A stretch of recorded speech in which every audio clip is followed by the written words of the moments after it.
Dito isso, nós temos aí a recursividade das memórias. A repetição das mesmas palavras em condições de produção semelhantes evoca o que é chamado de recursividade das memórias. Isto é, uma vulgata parafrástica que seria a versão mais difundida ou mais aceita como autêntica de um enunciado. E aí nota-se que a gente entende por que o Donald Trump escolheu, que fez emergir esses dizeres.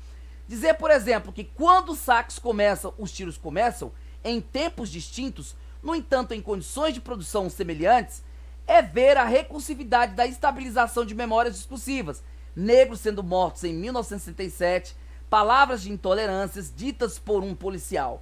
E aí em 2020, o negro sendo morto, George Floyd, palavras de intolerâncias ditas pelo presidente, né? E aí a gente percebe que essa recursividade, ela acontece. E nós chamamos lá, que nós vamos chamar de pré-construído. Esse pré-construído, ele carrega uma anterioridade, exterioridade, como vocês agora podem entender, anterioridade do tempo, exterioridade dos contextos, das condições de produção desses discursos. Então, dito isso, passamos agora a entender qual é o funcionamento do interdiscurso. Bom, o interdiscurso, ele é o eixo vertical. Todas as memórias discursivas, os já ditos e já esquecidos, estão nesse interdiscurso. E quando a gente precisa, volta e meia, a gente faz uso desses já ditos, dessas memórias, como se fosse um arquivo lá para Foucault. Então nós temos aqui, Curtin afirma que o interdiscurso é o eixo vertical, onde teríamos todos os dizeres já ditos e esquecidos em uma estratificação de enunciados que em seu conjunto representa o dizível. Estratificação, essas camadas que vocês estão vendo aqui, né?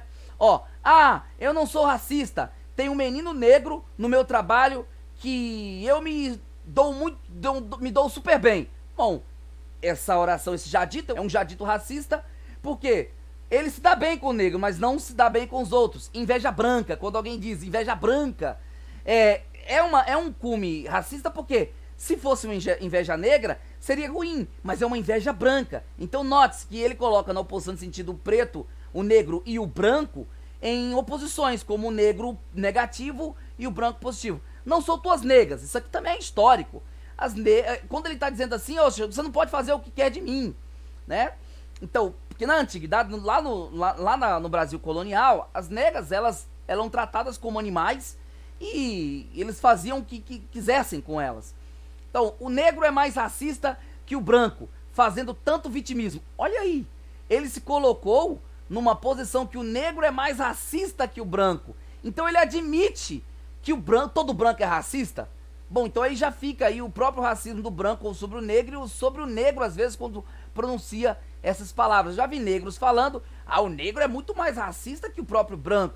Então ele se coloca nessa posição de branco para defender o próprio branco em si. E você está me denegrindo. Essa palavra também, ela é histórica. Então, que negro lindo, como se todos os negros fossem feios, mas aquele ali é lindo, né? Então, depende também do contexto. Não vamos também, vamos dizer assim, interditar essas palavras, porque os contextos são diferentes também. Então, tem muita gente que critica e fala, você não pode usar tal palavra. Você não pode, como numa forma de interditar tais dizeres.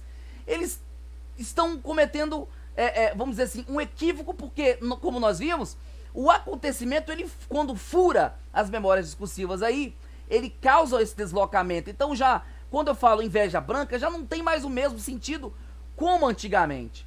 Então, dito isso, nós entendemos que o eixo vertical, todas as memórias discursivas, os já ditos e já esquecidos, nessa estratificação, nessas camadas aí, servem para que nós, no campo da formulação, que é que nós vamos passar agora, nos servimos dessas memórias discursivas para repetir tais pré-construídos. Bom, passando isso, vamos ao intradiscurso, que é o campo desse eixo vertical aqui, o eixo horizontal, que é o campo da formulação.